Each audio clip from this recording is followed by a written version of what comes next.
वहां त्रिकुटी पे एग्जाम होगा आपका। जैसा व्यवहार जैसा विचार आपका यहाँ इस दास के प्रति है, भगवान देखता रहता है। कहते मौला बैठा मोरचे और देखे जन की भेड़, दवा 10 कोट जम किंकर तहां एक नाम की खेड़।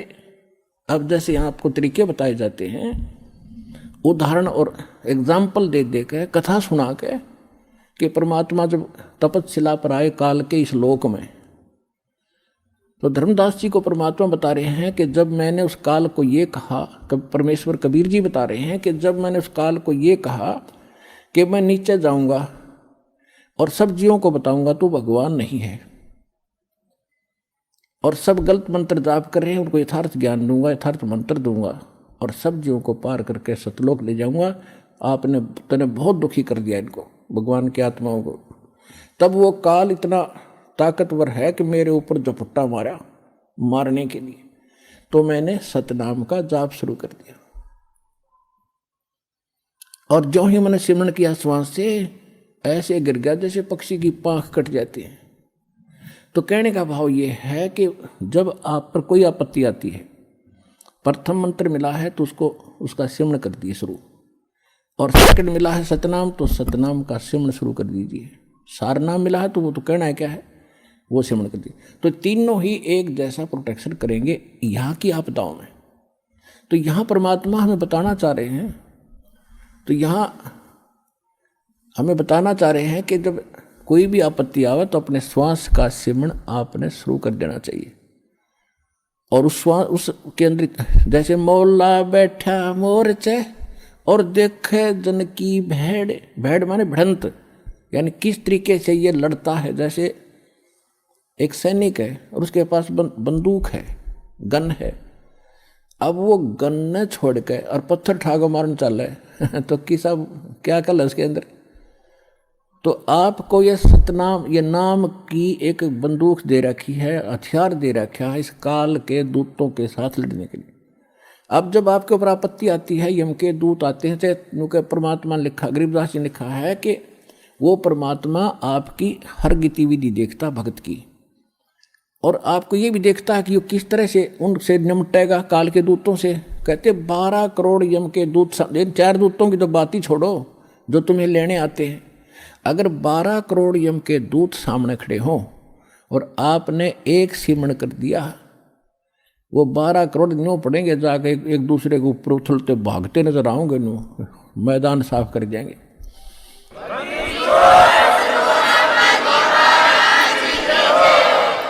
अब कहते हैं मौला बैठा मोरचे, मौला माने वो परमात्मा अपने स्थान पर देखा, और आप बैठे, मौला बैठा मोरचे देखे जन की भेड़। जो मोर्चे में भक्त बैठा है, यानी मोर्चा है हमारा काल का ही, उसके साथ हम लड़ रहे हैं, संघर्ष कर रहे हैं, भक्ति कर रहे हैं, सिमरण कर रहे हैं। और कहते हैं उस जैसे आपत्ति आती है उस समय अपना सिमरण शुरू करो दाता का, सब बातें भूल के। और वहाँ नो का हायरी माँ मर गया बचाइए तो कहेगा भगत है वो। तो परमात्मा ये देखता है कि वहाँ आप कैसे, कौन सा फार्मूला अपनाओगे, तो वो तरीके आपको यहाँ बताए जाते हैं। तो वहाँ एग्जाम होगा त्रिकुटी बजा का आपका। तो यहाँ परमात्मा कहते मौला बैठा मोरचा देखे जन की भेड़, आपकी लड़ाई देखता है, भिड़ंत देखता है, यो कैसे मुकाबला करता है।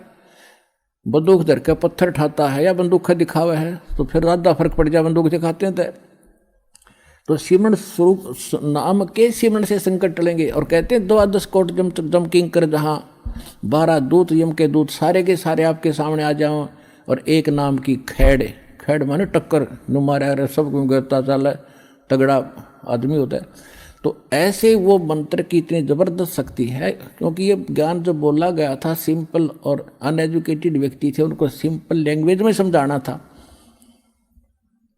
तो वो परमात्मा आपकी भिड़ंत यानी आपकी एक्सरसाइज देखता है कैसे कर रहा है। तो वो जैसे इस दास के साथ आप व्यवहार जैसे आप यहाँ डिमांड करते हो, तो धीरे धीरे देखो प्रथम बार को भक्त आता है उसको तो कंपलसरी है, वो तो मांग गएगा, और ये भगवान देगा ही देगा, इसके घर में कोई घाटा है कोई नहीं।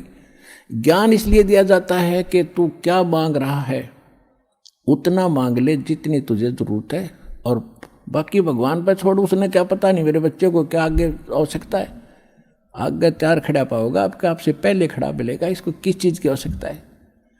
पति भरता जमी पर जो जो धर पाओ, समर्थ झाड़ू देत है ना काटा लग जाए।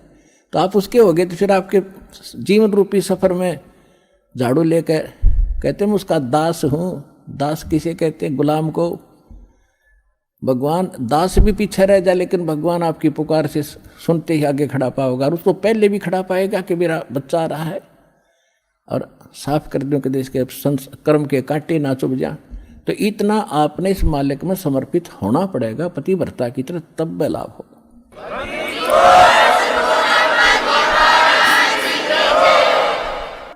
जब आप त्रिकुटी पर पहुंचोगे, अब जैसा भाव आपका यहां है, जैसे सोपन में भी फिर ऐसा ही करते हैं, जैसा आप अपने जागृत जीवन में कर रहे हो दिन में, ऐसा ही आपका फिर स्वप्न होगा।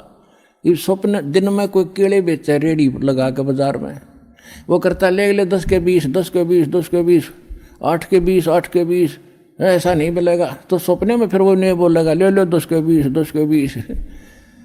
तो अब जैसा रिहर्सल आप यहाँ कर रहे हो, जब आपकी मृत्यु होगी आपको स्वप्न होगा, और उस स्वप्न में आप जो यहाँ कर रहे हो वही वहाँ बोलोगे जाके भगवान के दरबार में, भगवान के सामने। तो इसलिए पहले देखो, ये तो मालिक है, आपको टाइम देगा पूरा, आपकी उम्र बढ़ाओगा जब भक्ति नीत रखोगे तो, और तब तक आपकी यहाँ की संसारिक सुविधा भी सारी सेट कर देगा, क्योंकि उसको मालूम है ये जीव है, और कितना ज्ञान सुना ले जब तक। अब सीधी सी बात है, जब तक पैर में काटा है इतना कितनी सलाह दे ले जूता पहन ले, जूता पहन ले, कतई नहीं पहन सकता। वो तो काटा काट निकालना ही पड़ेगा जब जूता पुराना है। तो ये दास आपसे भक्ति करावेगा तो आपके ये कर्म के काटे ये दुख जरूर दूर करेगा, ये गारंटी समझे।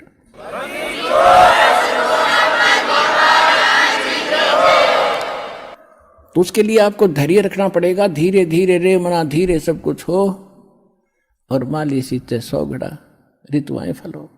फिर गुरु मानुष कर जानते, गुरु बिन माल, गुरु मानुष कर जानते, ते नर कहीं है अंध, ओ है दुखी संसार में फिर आगे काल के फंद।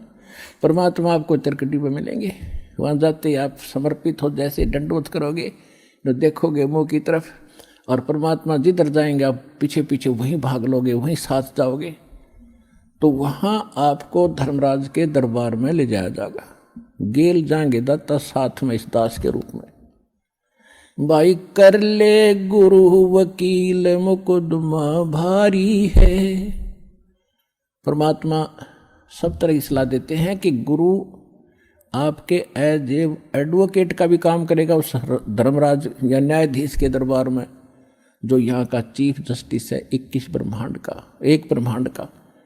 तो वहाँ साथ जाएंगे दास के रूप में परमात्मा, और उनको कहेंगे कि सर निकालो गीता अध्याय नंबर 18 के श्लोक नंबर 66 को।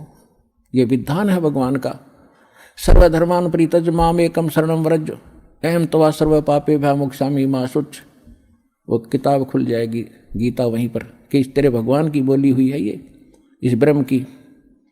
और देखो ये क्या कहता है कि मेरे सत्र के सब पूजा मुझे दे दो और फिर तुम जाओ, अब जी छोड़ो इसको।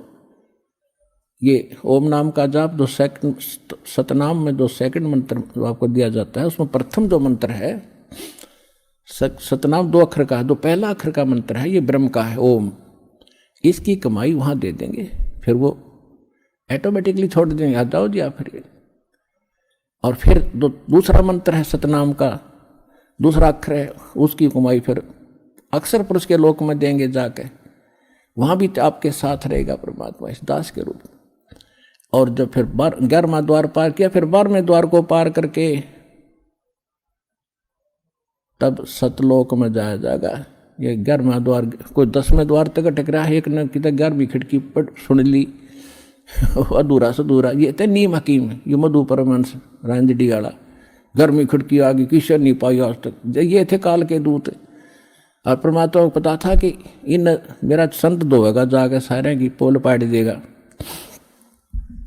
तो वो 12वां द्वार पार करके सतलोक में प्रवेश करेंगे और तब वहाँ चले जाएंगे जहाँ लौट कर कभी नहीं आते। तो परमात्मा की भक्ति और साथ में गुरु का यूं सहयोग आपको सदा बनाए रखना पड़ेगा। गुरु को सिर पर राखियो, गुरु सौंप्या सिर सौंप्या गुरुदेव को, सफल हुआ ये शीश नित्यानंद, इस शीश पर आप बसे जगदीश। कोटि जीव कोटि शीश तन दे लिए, जमराजा की फेंट, एक शीश देख ले सतगुरु अपने की भेंट। कहते इस काल को तने असंख्य शीश दे दिए, कित बेमौत मारा तेरे को, और एक शीश गुरु को देकर देख सतगुरु को। शीश देने का मतलब ये नहीं काट कर धर देना। एक गुरु शिष्य थे और गुरु उनको पढ़ा करते थे, बेटा गुरु की आज्ञा का पालन होना चाहिए, गुरु को भगवान के तुल्य मानना चाहिए। एक दिन उस गुरु ने परीक्षा लेनी चाहिए और कहा कि भाई आज मैं आपसे एक आदेश करता हूँ। 5-7 भगत थे गुरु चेले, तो सब चेले कहने लगे जो आदेश हो गुरुदेव, कि भी मेरे सिर में 5-5 जूते मारो। अब 5 के 5 सुन हो गए। तो फिर वो याद दिलाते हैं कि गुरु की आज्ञा का जो पालन नहीं करते वो शिष्य फेल होते हैं भाई, देख लो। और तो उठे नहीं, एक खड़ा हुआ, अपना जूता निकाला, गुरुजी के चरणों में बैठ के अपने सिर में मारे 5 पट्टा पट। गुरुजी बोला भाई डांडी मत मारे, तेरे सिर में नहीं मेरे सिर में कहा था मैंने, मेरे मार। तो उस विवेकशील चेले ने कहा जी ये दास का शीश भी तो आपका ही है। तो कहने का भाव ये, आपने ऐसे समर्पित और विवेक से होना पड़ेगा, तब गुरु बिना आपका मोक्ष नहीं। और गुरु आपको मिल गया, आप कल्याण कराओ, अपने परिवार को लाओ, और जहाँ तक संभव हो सके इस ज्ञान को फैलाओ, बहुत बड़ा परोपकार होगा आपको, विश्व का कल्याण होगा। बोलो सतगुरुदेव।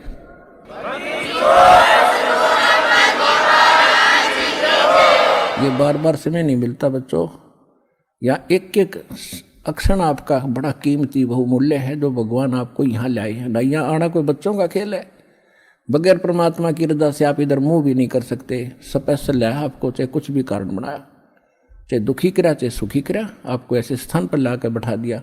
अब चर्चा सुना करो, एक एक शब्द को पर विचार किया करो।